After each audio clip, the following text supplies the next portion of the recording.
What is self-awareness and why is it important? So you have decided that you have started this journey into self-discovery. You've heard this whole talk about self-awareness. Likelihood of you hearing that might have been through emotional intelligence, because self-awareness is one of those elements of emotional intelligence. And you're like, do I need this? Is this going to help my career? Is this going to help my bottom line? Is it going to help my relationships? Well, yes, yes, and yes. And if you are here questioning this and you found your way to the right video, my name is Monica Reyes and I am a TEDx speaker. I am a spiritual life coach and a Kundalini yoga instructor. And today we're going to talk about what self-awareness is and why it's important. So self-awareness is the conscious knowing of you, of yourself, the ability to know yourself, your desires, your motives, your strengths, your passions, your weaknesses. It's the beginning of the relationship between you and you. And self-awareness is very important because who you are determines your reality. So that's one layer of it, right? What we know through quantum physics as the observer effect, it's already been proven by science that our internal landscape, what we are, who we are inside, what we believe, what we feel, our thoughts affect and create the reality of literally, we are observing our reality into being.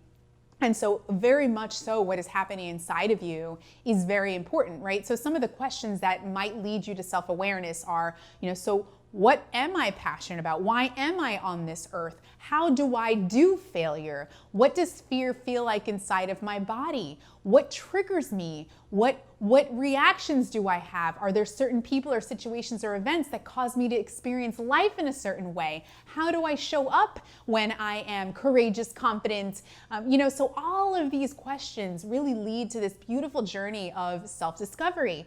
And it really, the more that you delve into knowing who you are and your relationship to the content of your life. And by content, I mean the people of your life, your reality, your job, your career, your kids, money, everything, every piece of your reality, your relationship to it. How do you feel about it? Do you resist it? Do you accept it? Do you appreciate it? Right? That all determines what you're going to experience, how you're going to experience, how happy you are, how fulfilled, if you're struggling, if you're stressed, if you're worried, and so on, and what you're going to continue to attract. So we start with us, right? Be the change you wish to see in the world is a very true statement, because who you are is what you are experiencing, is the life that you are living. So one incredible practice that if you haven't already started, I invite you to do it is called journaling. And journaling is really, really important and powerful because it's self-contemplation. It's the way that we reflect to ourselves, and you begin this curious inquiry inside of you by talking to yourself through journaling. It's a very safe place.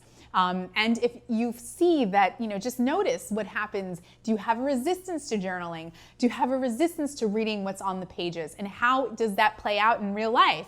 Journaling is really, really, really powerful. The other thing about journaling and self-contemplation is the way that we build our patterns, the way that we build who we are as a person, our personality, our limiting patterns, our empowering patterns, the repetitive behavior, our habits, was by repetition. So how we were as children, and you do that over and over and over and over and over again, and it becomes who we are as adults. And so if we want to replace any of those patterns, we need to do it the same exact way. And so we do that by providing new information, and then we do it with repetition. So the new information can be through learning, but it can also be through learning about yourself. So self-contemplation provides you with that very same thing. It provides you with the insights, with the ahas, with the breakthroughs.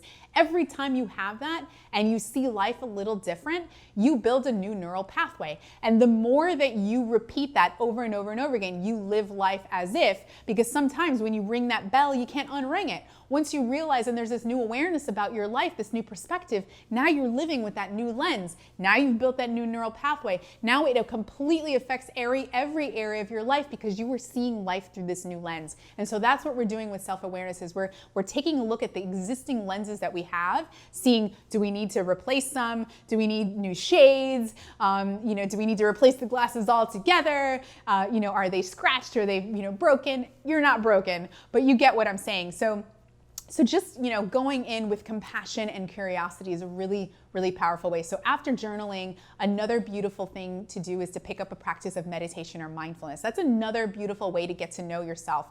And meditation isn't like, let me just sit in silence. No, it's inquiring. It's inquiring inside of you. So you get to experience life inside of you. What does my internal landscape feel like? What does it feel like when I'm feeling anxious? And seeing what is my resistance, right? And so the same way that we talked about our relationship to the content also has to do with your internal content. So how do you feel about fear? Do you like it? Is it uncomfortable? How do you feel about your feelings? Do you resist them? Do you sit with them? You allow yourself to have it? Do you allow yourself to process them? So noticing how you do all of that, and is there a way that you can explore and invite yourself to experience it all, to not resist any of it, to accept it all exactly as it is? So there's a beautiful invitation here for you to explore further. Also, there's a practice where you bring in words and then feel how it feels in your body. So what does courage feel like in my body? What does fear feel like in my body? What does empathy feel like? Compassion? What is confidence? Like all of these different qualities, what do they feel like when I say the words? And can I sit and feel the effect on my body? And you will be. The more subtle and aware that you are, the more that you can. Once you start to get to know your landscape and what you feel like at baseline, like this is how I feel all the time, then when you're around another person or an object or some other experience, then you will be able to feel their effect on you.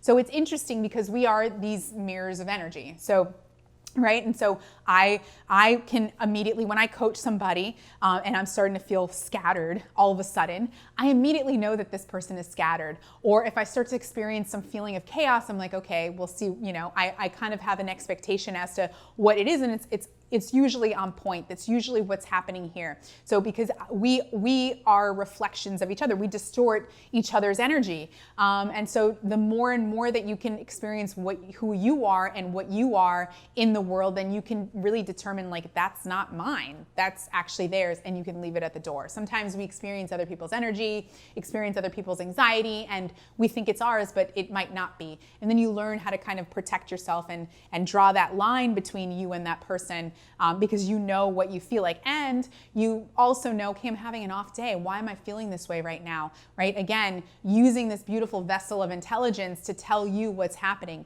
Intuition is visceral. Intuition also lives in the body. So the more that you develop this mind-body connection, the more connected you are to intuition, this knowingness, this wisdom. Intuition is scientific. They've been able to prove that intuition exists. So there were some really beautiful studies about how in intuition, there were some like these poker players, and they rigged the cards, and they did two separate studies, one where they measured the sweat on the palms and another one where they measured the heart rate. And in both studies, the body knew before the mind did. The body knew the palms got sweaty, the heart rate increased, that it knew before the players actually realized that the decks were rigged. And the players that knew their body the most, that were able to read the heart rate, that were able to read their palms and somehow had that intuitive awareness, were able to then determine, they found out that the decks were rigged much sooner than the others. So it really does have to do with your connection to body and your ability to feel, your ability to be comfortable and to know your body. Self-discovery, self-awareness will also provide you with knowledge as to why you're here on this planet, what provides meaning for you, what's important for you, why are you here, what is your legacy. And this is important because, and I'm not saying like everybody has to start a nonprofit or everybody's got to become a spiritual life coach, but you get to live a meaningful life no matter what you do. And it has nothing to do with your career, what your job, because it's a state of being. Like you get to be meaningful, you get to live a life of purpose and fulfillment, no matter whether you work at a 9-to-5 job or whether you're an entrepreneur. It doesn't matter. It's really how you're showing up. But you might not get there if you don't have this experience of self-awareness, because you won't know. So self-awareness gives you this knowing. It also eventually expresses itself out. So it starts off with self-awareness, and then you start to experience this external awareness, and you start to feel interconnected with all of life. You start to feel interconnected with the people around you. You start to see the link between you and the planet, the link between you and all, and really this experience of oneness, and you and the universe. And this is where there's this you become bigger than you really think you are. You start to really know your power. You start to really see this connection. This is where we begin this sort of this collective of all humanity. And this is where I believe the planet is moving, and I hope the planet is moving. This is part of my mission, is to bring, this element of belongingness to this one race, this one humanity, so that we get that we're not really separate. But it all starts with us. It all starts with self-awareness. So we've talked about journaling, we talked about meditation and mindfulness, we talked about that element of self-contemplation and self-reflection. And so the other element is just spaciousness, just giving yourself the space to check in with yourself once in a while, giving yourself the time to take care of yourself and be with yourself, right? That element of self-care. And eventually you'll start to see that the more that you know yourself, the more that you'll love yourself, the more you accept yourself. And because it starts with us, the more you love yourself, the more accept yourself, the more capability and capacity you have to accept and love the world, because we can't love or accept more than we love and accept ourselves. So can you imagine what this practice will do for the world if everybody on the planet was able to do this? And so I invite you, I challenge you to take on this, this practice of self-awareness. It's a really beautiful journey, and it will absolutely affect your career. It'll affect everything. It affected my whole life. And so I hope that this is what it provides for you very, very soon. So thank you so much for joining me. If you like this video, please like the like button. Please comment below if you have any stories or anything you want to share about your experience with self-awareness. I would love to hear about it. And if you like these types of videos, please hit the subscriber button and hit that bell, because you will get notified every time I release a new one. And I know you want to, because I've got some really good stuff coming up. I'm so grateful to have you. I'm so grateful that you're here on my journey, and that you're here joining me on my channel. So thank you so much. As always, make it a great day.